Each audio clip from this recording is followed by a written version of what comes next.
Hey everyone, thank you for joining me. My name is Elizabeth Voss, Editor-in-Chief at Disobedient Media, and I'm here with you once again to read you one of our articles. And it was one that I published earlier today, my time, at the time of filming this video. And it was titled, As Assange Remains Isolated, Real-Time Heroes Stand in Solidarity Outside the Embassy. And I'll just get right into it. There's one mistake I made that I'm going to have to point out because it's important and it's just irritating on my end, so I'll let you know when we get to it.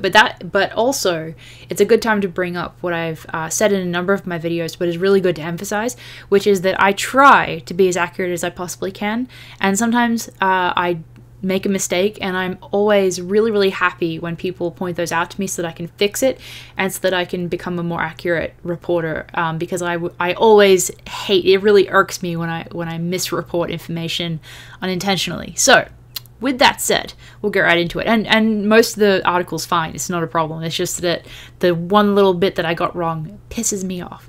Anyway, while Assange remains unable to contact the outside world from the Ecuadorian embassy and amidst the silence imposed by the Ecuadorian government, a heroic group of activists have been continually standing in solidarity with Assange, and the vigils did not begin when Assange's internet was cut, as they have been participating in such events outside the embassy since Assange sought asylum there in 2012, and that was the mistake that irked me. And it was in when I published this, it said 2010, which is totally incorrect. The reason that mess up happened is because I have dyscalculia. I know that he went into the embassy in 2012, but basically dyscalculia is like dyslexia with numbers, so I get the date wrong all the time, not because I'm forgetful, but because the numbers actually get confused for me. So you can imagine math was pretty terrible in school. But yeah, and for that reason though, that's one of the reasons that I make these videos, is because I do know what it's like to have basically a learning disability, and I know that for other people that letters are like this for them, so I get if people don't want to have to read, and because I know that reading isn't everybody's thing, and so that's one of the things that really does propel me to make these videos.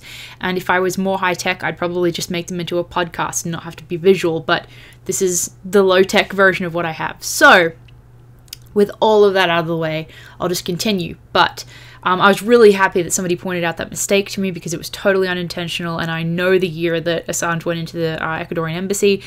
I just translated it incorrectly from my brain to typing. So, however, since Assange's access to internet was cut off, the visuals have become non-stop. So basically, there is this really committed group of activists that has been consistently supporting Assange throughout his time at the embassy, and some of these activists have also been supporting him since before he went into the embassy, since his legal troubles kind of began, and since basically the deep state outright started attacking Assange.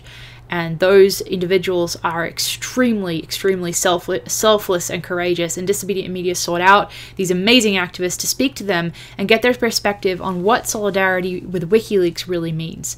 And we were honored to speak with Assange supporter Emmy Butlin and longtime anti-war activist Kieran O'Reilly. And I hope that I'm pronouncing your name correctly, Kieran. I'll be really sad if I'm not. But when this writer asked Butlin for the background information regarding their efforts, she directed me to WiseUpAction.info, which is a great site that provides valuable information on the history of support for Assange in the UK, as well as support for Chelsea Manning in the UK as well. So Disobedient Media spoke with Kieran O'Reilly, who has been a long-time anti-war activist, as I said, and staunch WikiLeaks supporter. And he told Disobedient Media about his background in activism and the beginnings of his support for Assange. He said, "I'm a long-time activist and organizer with the anarcho-pacifist Catholic worker movement founded by Dorothy Day. I was mentored by the radical priests Dan and Phil Berrigan while living in the US. I was jailed with 3 others for disabling a B-52 bomber at Griffiths Air Force Base in upstate New York on the eve of the first Gulf War. I served 13 months in jail in Texas and Louisiana, then deported back to Australia. In 2003, I and 4 others disabled a US Navy warplane at Shannon Airport, Ireland, as it was enough to route basically to help prevent the invasion of Iraq. And we were charged with $2.5 million in criminal damages and were put on trial 3 times in Dublin and found not guilty unanimously by an Irish jury. So in 2010, and this is, I'm continuing to read you what Kieran told me in my interview with him. He said that in 2010 he founded a Catholic worker house for homeless refugees in London, which is called WiseUp Conlon House, and I'm sorry if I'm mispronouncing that, but Julian Assange was arrested in London in December of 2010, which is when Kieran started helping Assange, and he says that he attended his first that he basically attended Assange's very first court appearance, and all of the court appearances subsequent to that as well. So along with his godson, who is a SAS Special Forces veteran of the Iraq War, he got the gig of getting Julian in and out of the court safely and securely, and he became a key solidarity organizer in England and Ireland for Chelsea Manning, Julian, and Chelsea's maternal family in Wales. So incredible, incredible activism. Absolutely amazing. O'Reilly described to us the small but fierce group of activists who regularly attend solidarity vigils outside the Ecuadorian embassy. And, you know, these people are absolutely amazing. And whenever I speak to them, I'm like, you guys are amazing. And they're like, we're just normal people. And I'm like, you're amazing. And I don't know, I wish they would, like, get how amazing they are. But anyway. Sorry, the embassy. So the embassy solidarity vigil, and this is more from Kieran about basically the vigils themselves. And he said the vigils were started when Assange entered the embassy, and it is primarily sustained by a Chilean woman who survived the Pinochet coup, an Irish activist, a Colombian who survived being shot to death who survived being shot by a death squad, and another Colombian torture survivor, and a Greek activist, who is Emmy.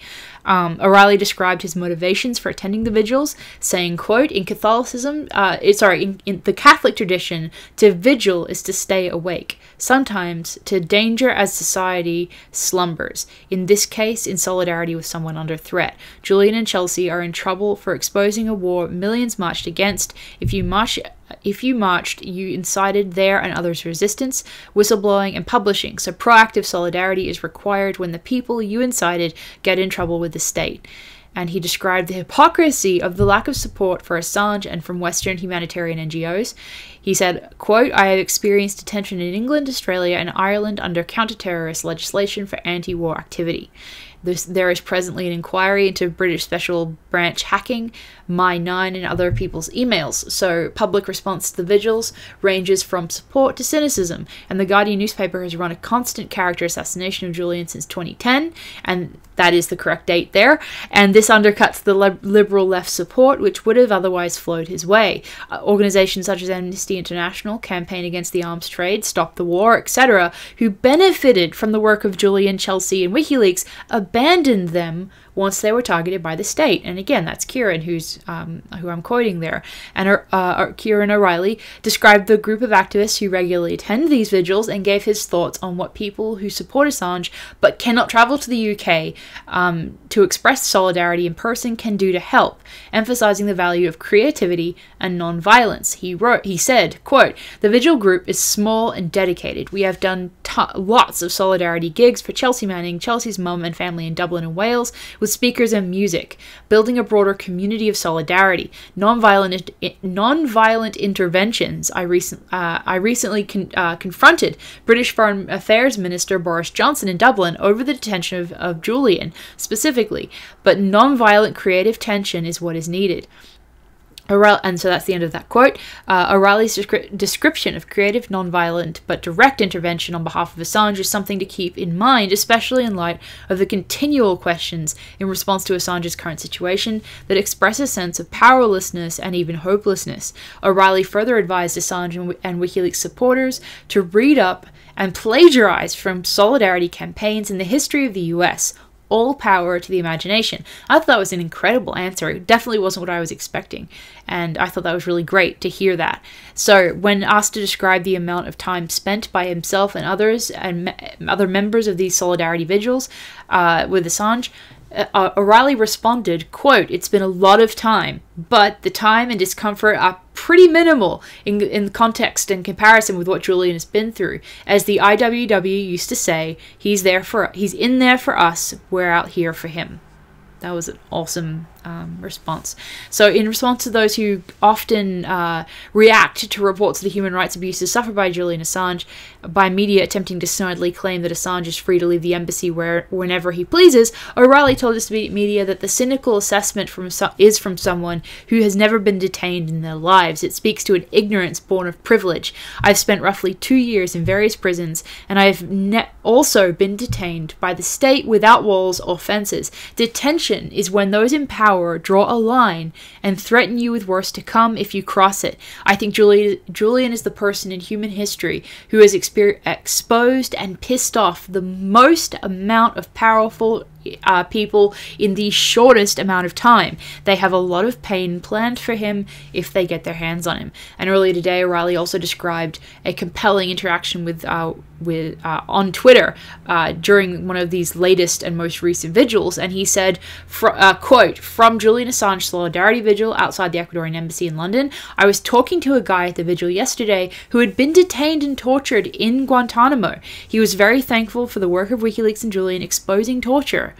You know, hashtag reconnect Julian." That is incredible. I can't believe that more people aren't covering this. It's amazing.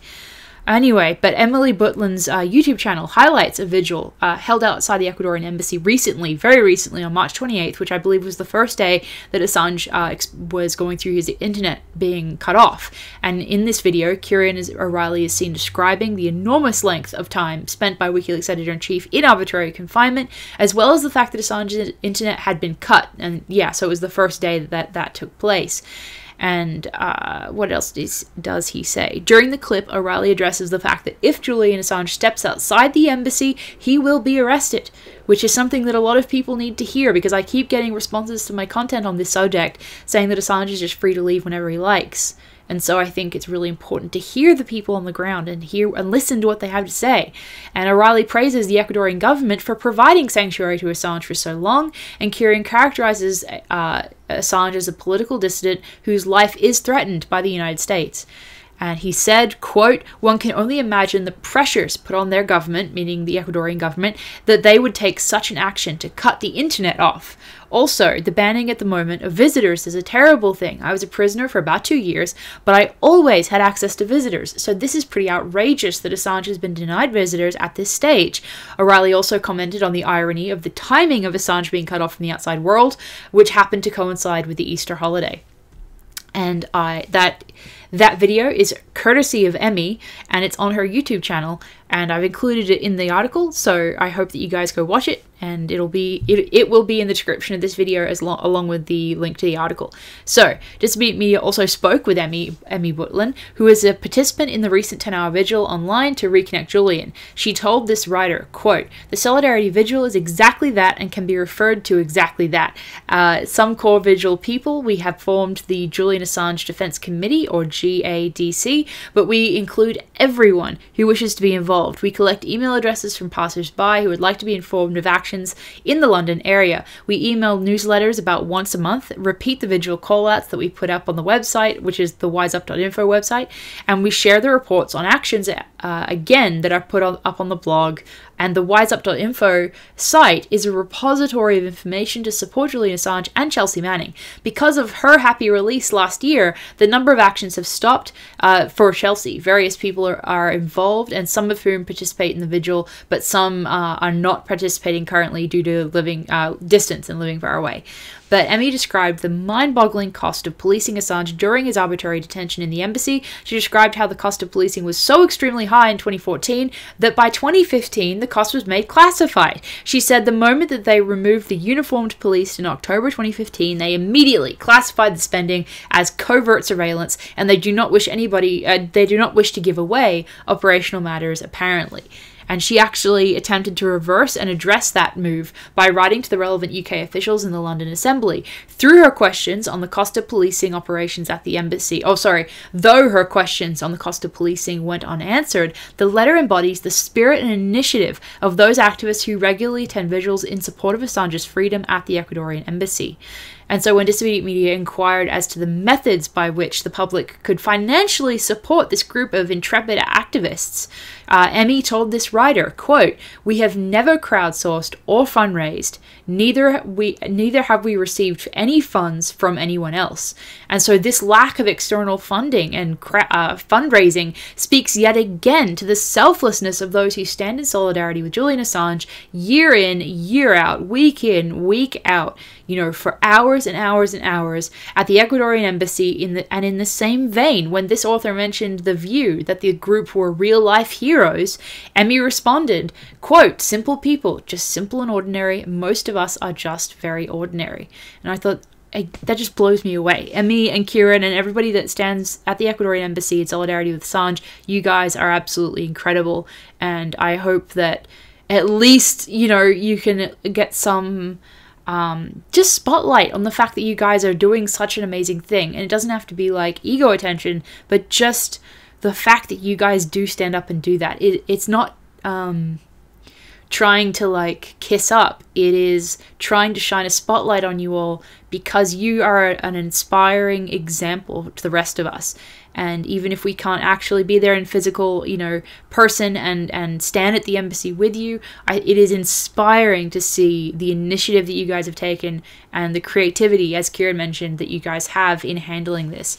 And so if there is one thing to learn from speaking with Butlin and O'Reilly, it is that each and every person is capable of making a real positive difference in fighting for WikiLeaks, Assange, and other human rights issues. As O'Reilly told Disobedient Media, creativity and imagination are everything. And before I even made this video, I heard from at least one person who told me specifically that they were inspired by this article and specifically by O'Reilly's advice about creativity and imagination being so important in activism. And so that was really rewarding to hear that so quickly that this had affected some people positively. So that was fantastic. And, you know, the article ends with this line, you know, "No one can say when Julian Assange's basic human right to freedom of speech will be returned to him.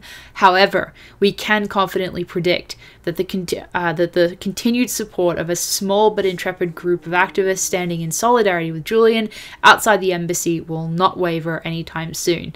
And that is one of the things that you can be absolutely certain of in the coming days and weeks. I know that that group of people has been spending an incredible amount of time, you know, from their own lives in front of that embassy for Assange, and I really applaud you all. And thank you for everything you do. You guys are an inspiration to the rest of us. And with that said, you know, I'll include the Support Assange Legal Defense Fund and the WikiLeaks Shop and some of the places that you can support WikiLeaks financially. And you can find me on Twitter at Elizabeth LEAVOS. You can find Disobedient Media on Twitter at Disobedient News. And, you know, it's just a really, really important time to be spreading pro-WikiLeaks information. So whether it's this type of article from me or from Disobedient Media, or whether it's Caitlin Johnstone or Suzie Dawson or Randy Credico or, you know, H.A. Goodman, whoever is creating content that is pro-Assange and pro-WikiLeaks, this is the time to share it on social media everywhere that you can. And that is one of the ways that you can fight the censorship and the smearing that is constantly going on against Assange and WikiLeaks. But as Kieran said, use your imagination and your creativity and initiative. And I think that was fantastic advice, and we should definitely do that. So thanks so much, guys, for listening. I apologize for that typo with the date. Totally my bad. And I will see you next time. Thank you.